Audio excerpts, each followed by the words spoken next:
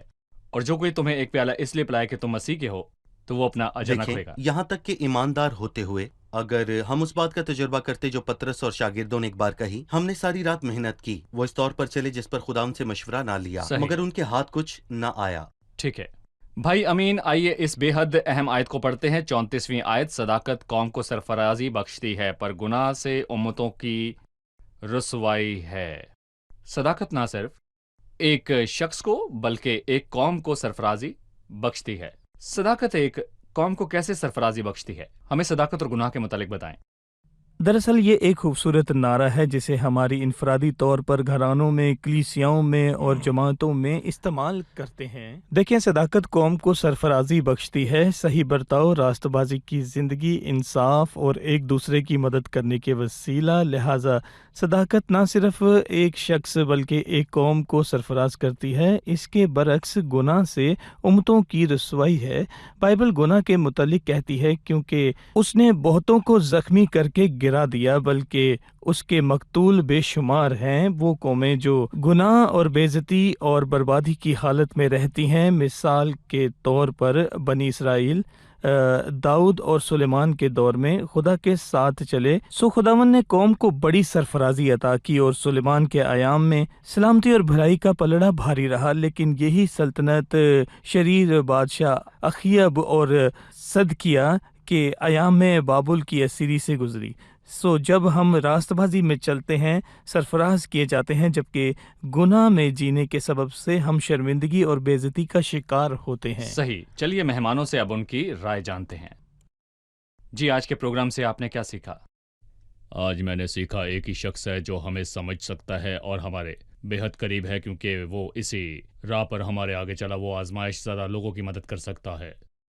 انسانوں کے اصول خدا کے اصولوں سے بالکل مختلف ہیں۔ بہت سے لوگ خود کو بچانے کے لیے شرارت کو ایجاد کرتے ہیں، لیکن بائبل ہمیں اس کی تعلیم نہیں دیتی۔ بہت سے لوگوں کو لگتا ہے کہ راست بازی سے چلتے رہنا ایک قسم کی نادانی ہے، لیکن بائبل یہ نہیں بتاتی۔ میرا خیال ہے کہ ہماری تہذیب اور اصولوں کا ایک بہت بڑا حصہ انسانوں کی سوچ سے لیا گیا ہے، نہ کہ بائبل سے۔ امید ہے کہ میں اپنے ذہن کو ایسی بے بنیاد پھیلی ہوئی باتوں کو تسلیم کرنے پر مجبور نہیں کروں گی اور ان سے شکست نہیں کھانے کی پوری کوشش کروں گی، کیونکہ بائبل ہمیں بھلائی کا موجود ہونے کی تعلیم دیتی ہے۔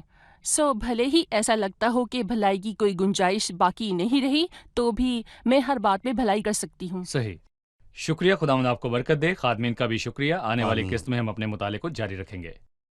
ناظرین، یہ پیغام ذاتی طور پر آپ کے لیے ہے۔ گناہ کے سوا کچھ بھی آپ کی تذلیل نہیں کرے گا۔ صداقت قوم کو سرفرازی بخشتی ہے پر گناہ امتوں کی رسوائی ہے۔ بائبل نہیں بتاتی کہ غربت کسی کے لیے رسوائی ہے۔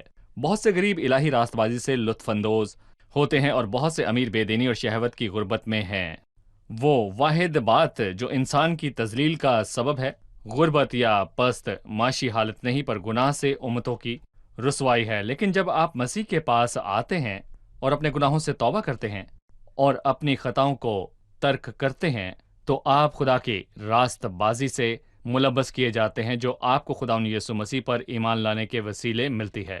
خداوند آپ کو یہ راست بازی عطا کرتا ہے۔ اگر آپ خداوند یسوع مسیح پر ایمان لاتے ہیں تو آپ کی زندگی ضرور تبدیل ہوگی۔ آنے والی قسط میں پھر ملاقات ہوگی۔ خداوند آپ کو برکت دے۔